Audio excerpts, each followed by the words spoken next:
अस्सलाम वालेकुम। I hope आप सब ठीक होगे और अपना ख्याल रख रहे होगे। तो आज की वीडियो में मैं आपसे डॉक्टर रशील के विटामिन सी सीरम जो ब्राइटनिंग और एंटी एजिंग के लिए उसका रिव्यू शेयर करूंगी। पर सबसे पहले हम बेसिक चीज़ें जो है वो जान लेते हैं कि विटामिन सी सीरम हम यूज़ क्यों करते हैं। तो vitamin C serum post acne के टाइम पे यूज़ किया जाता है कि जब आपको एक्नी हो जाती है उसके बाद जो उसके मार्क्स रह जाते हैं उनको ख़त्म करने के लिए विटामिन सी सीरम यूज़ किया जाता है। विटामिन सी सीरम एक्नी को रिड्यूस नहीं करता, उसके बाद के जो मार्क्स होते हैं उसे रिड्यूस करने में बहुत हेल्प आउट करता है। स्किन को काम करता है, फ्री रेडिकल से फाइट करता है। इस आपके जो स्किन पे डैमेज होता है सन से उसको कम करने में बहुत हेल्प आउट करता है। देन इनमें कोलेजन की प्रोडक्शन को बूस्ट करता है। देन आपकी स्किन को ब्राइट करता है और हाइपर पिगमेंटेशन को रिड्यूस करता है और स्किन इवन टोन लगती है विटामिन सी सीरम को यूज़ करने के बाद। अगर आप day time vitamin C serum use कर रही हैं तो उससे ये फ़ायदा होगा कि उसके बाद जब आप सनस्क्रीन लगाएंगी तो प्रोडक्शन डबल हो जाती है। अब विटामिन सी सीरम को लेते हुए हमें किन बातों का ख्याल रखना चाहिए। सबसे पहले कि उसकी परसेंटेज देख लेनी चाहिए। 10 से 20 के बीच में जो परसेंटेज होती है वो बेस्ट होती है आपके लिए। 10 से अगर कम है विटामिन सी सीरम की परसेंटेज तो वो आपके लिए फ़ायदेमंद नहीं होगा, स्किन पे इतना फ़ायदा देगा ही नहीं। और अगर 20 से ज़्यादा है तो स्किन पे पर्जिंग हो सकती है, स्किन बर्न हो सकती है और काफ़ी तरीके के मसले हो सकते हैं। दैन दूसरी चीज़ हमें ये देखनी चाहिए कि विटामिन सी सीरम किस फॉर्म में ऐड किया हुआ है। सबसे बेहतर और इफेक्टिव विटामिन सी सीरम और जिस पे बहुत ज़्यादा स्टडी की गई है वो है एल एस्कॉर्बिक एसिड। बाकी भी 2 और फॉर्म होती हैं, उनको भी आप ले सकते हैं, बट सब यूज़ की जाने वाली और ज़्यादा जिस पे स्टडी है वो एल एस्कॉर्बिक एसिड है। जिसका आपको ख्याल रखना है कि विटामिन सी सीरम जो है वो ऐसी बॉटल में आए जो लाइट रेजिस्टेंट बॉटल हो, मीन्स उसमें लाइट जो है पेनिट्रेट ना कर रही हो। Vitamin C serum daylight में या लाइट के कांटेक्ट में आने से डिकम्पोज हो जाता है, तो इसलिए ऐसी पैकेजिंग बहुत ज़रूरी होती है जिसमें लाइट इंटरफेयर ना कर सके फॉर्मुलेशन के साथ।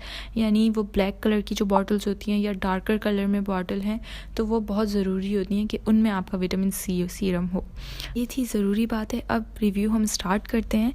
तो इनकी जो बॉटल है वो बिल्कुल ट्रांसपेरेंट है, तो ये चीज़ मुझे बिल्कुल अच्छी नहीं लगी इनकी। सबसे पहले ही कि अगर इतनी ट्रांसपेरेंट बॉटल है तो लाइट तो इजीली पेनिट्रेट करेगी। और देन आपको ये विटामिन सी सीरम एक बॉक्स में मिलेगा जो कुछ इस तरीके से दिखता है। दूसरी चीज़ इनकी ये मसला था कि इनकी वेबसाइट पे, इनकी जो ऑफिशियल वेबसाइट है उन पे कोई भी इंग्रेडिएंट लिस्ट नहीं है। इनकी ऑफिशियल वेबसाइट में ये 1000 रुपीज़ समथिंग का, अगर आप किसी और वेबसाइट से इसे परचेज़ करती हैं फॉर एग्जांपल nahi.pk से, तो 700 के आपको इसके प्राइस पड़ जाएंगे। वहाँ पे इसकी इंग्रेडिएंट लिस्ट मेंशन की हुई है क्योंकि इनकी इंग्रेडिएंट लिस्ट इन्होंने जो है बॉक्स पे दी। बॉटल है वो 50 ml की है। पैकेजिंग की बात कर लें तो इसकी पैकेजिंग जो है वो ग्लास की है और ऊपर जो है डॉक्टर रशील लिखा हुआ है, विटामिन सी सीरम लिखा हुआ है, ब्राइटनिंग एंड एंटी एजिंग लिखा हुआ है, फेस सीरम है क्योंकि इनका सेम आई सीरम भी आता है तो इसलिए फेस सीरम मेंशन किया हुआ है। इसके अंदर इन्होंने लिखा हुआ है कि हाइलुरोनिक एसिड भी है, एंटी एजिंग है, ब्राइटनिंग है, आपके फेस पे रिपेयर करेगा, प्रोटेक्ट करेगा। ये इनके सारे क्लेम्स हैं कि वो इलास्टिसिटी भी प्रोवाइड करेगा ये सीरम। देन बैक पे इसके डॉक्टर रशील लिखा हुआ है और फिर इसके लिखा हुआ है कि आपने किस तरीके से यूज़ करना है। बैक पे इसकी कोई इंग्रेडिएंट लिस्ट इन्होंने नहीं मेंशन की हुई, उन्होंने ml दिया हुआ है। अब हम इसके फॉर्मुलेशन की बात कर लेते हैं। तो इसका जो फार्मूला है वो ऑरेंज कलर का है। अब मुझे समझ में नहीं आती कि इन्होंने ऑरेंज कलर कैसे बना लिया, क्योंकि जो एस्कॉर्बिक एसिड होता है वो हमारे पास वाइट सॉलिड फॉर्म में होता है। अगर वो ब्राउन या ऑरेंज या कोई भी कलर का होगा तो इसका मतलब ये है कि वो विटामिन सी सीरम सही से काम ही नहीं कर रहा है, वो ख़राब हो गया है, वो डीनेचर हो गया है। तो मुझे इनकी ये बात समझ में नहीं आती कि ये लोग ऑरेंज क्यों कर देते हैं विटामिन सी सीरम को, जबकि अगर इसे ट्रांसपेरेंट भी रहने दें तो कोई इशू नहीं है। दैन दूसरी बात ये, इसमें हद से ज़्यादा परफ्यूम जैसी खुशबू है, लिटरल में परफ्यूम जैसी खुशबू है। तो अगर किसी की सेंसिटिव स्किन है या उसे इशू है कि स्किन पे अगर फ्रेगरेंस लग जाए तो इन्फ्लेमेशन का इशू है, तो ये तो सीरम उनके लिए बिल्कुल भी नहीं है। फ्रेगरेंस मुझे ऐसा लगता है ऐड ही नहीं करनी चाहिए क्योंकि स्किन केयर में तो फ्रेगरेंस की ज़रूरत नहीं है और मैं भी काफ़ी अवॉइड करती हूँ उन चीज़ों को यूज़ करना जिनमें फ्रेगरेंस ऐड की। अभी सीरम मॉइस्चराइज़र लगाते हैं अपने फेस पे, वो पेनिट्रेट करता है, आपकी वेन्स में जाएगा, आपकी आर्टरीज़ में जाएगा, इवेंचुअली आपकी बॉडी, आपके सिस्टम में जा रहा है वो। तो फ्रेगरेंस आपके सिस्टम में जाना कोई अच्छी चीज़ तो नहीं है, बट इसका कोई नुकसान भी नहीं है बट कोई फ़ायदा भी नहीं है। रनी कंसिस्टेंसी है, बिल्कुल वाटरी कंसिस्टेंसी है, इजीली एब्सॉर्ब हो जाता है स्किन में, पर बहुत ज़्यादा फ्रेगरेंस है इसकी, बहुत ज़्यादा। पूरी परफ्यूम की बॉटल ही ऐड कर दी है सीरम के अंदर। इसकी इंग्रेडिएंट लिस्ट जो है मुझे nahid.pk पे मिल गई थी। तो उस इंग्रेडिएंट लिस्ट में 27 इंग्रेडिएंट हैं, जिसमें 24 पे इन्होंने इथाइल एस्कॉर्बिक एसिड लिखा हुआ है।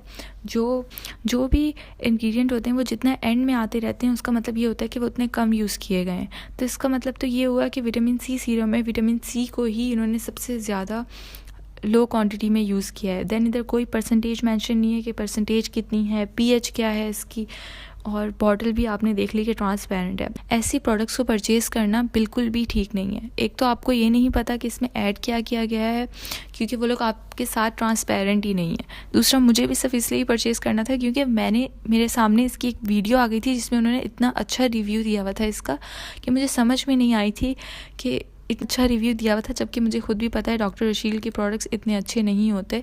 दैन मुझे लगा कि मुझे इसका रिव्यू देना चाहिए ताकि एक्चुअल में सबको पता हो कि क्या चीज़ है। यूट्यूब पे मैंने जितने भी देखे वो सारे पॉजिटिव थे, 2-3 लोगों ने नेगेटिव रिव्यू दिए हुए थे इसके, जो कि बिल्कुल ठीक थे। मुझे समझ में आ गई थी कि बिल्कुल वर्थ बाइंग नहीं है। हमें ऐसी प्रोडक्ट्स को बिल्कुल भी परचेज़ नहीं करना चाहिए, क्योंकि ये हमारी बॉडी में पेनिट्रेट करेंगे, क्योंकि हम एब्जॉर्ब कर रहे हैं, हमारे पोर्स होते हैं उनमें से अंदर हमारी बॉडी में हर चीज़ जा रही है। तो ऐसी चीज़ें यूज़ करके कोई बड़ा साइड इफ़ेक्ट भी हो सकता है। इसलिए मैं यही कहूँगी कि डॉक्टर रशील के कोई भी प्रोडक्ट्स को ना यूज़ किया जाए जब आपके पास इंग्रेडिएंट लिस्ट ही नहीं है और आपको पता ही नहीं है कि इंग्रेडिएंट लिस्ट जो इन्होंने दी है क्या वही चीज़ें इन्होंने ऐड भी की हुई हैं कि नहीं। तो फिर ऐसी चीज़ों को क्यों ही यूज़ किया जाए। कोई और आप देख लें, किसी अच्छे ब्रांड का देख लें, जहाँ आप 700 लगा रही हैं वहाँ पे थोड़े से पैसे और ऐड करके कोई अच्छा सीरम ख़रीद लें अगर आपको इतनी ज़्यादा ज़रूरत है। और अगर आपको लग रहा है कि थोड़े मार्क्स हैं तो आप घर की कोई होम रेमेडी देख लें, वो सेफ़र साइड पे होती है, आप उससे भी कर लें। और ऐसा बिल्कुल भी नहीं है कि होम रेमेडीज़ काम नहीं करती, वो बिल्कुल काम करती हैं और बहुत अच्छे रिज़ल्ट होते हैं। आई होप आपको ये वीडियो अच्छी लगी। अगर आपका कोई भी सवाल है इससे रिलेटेड तो आप ज़रूर पूछिएगा कमेंट सेशन में। अल्लाह हाफिज़।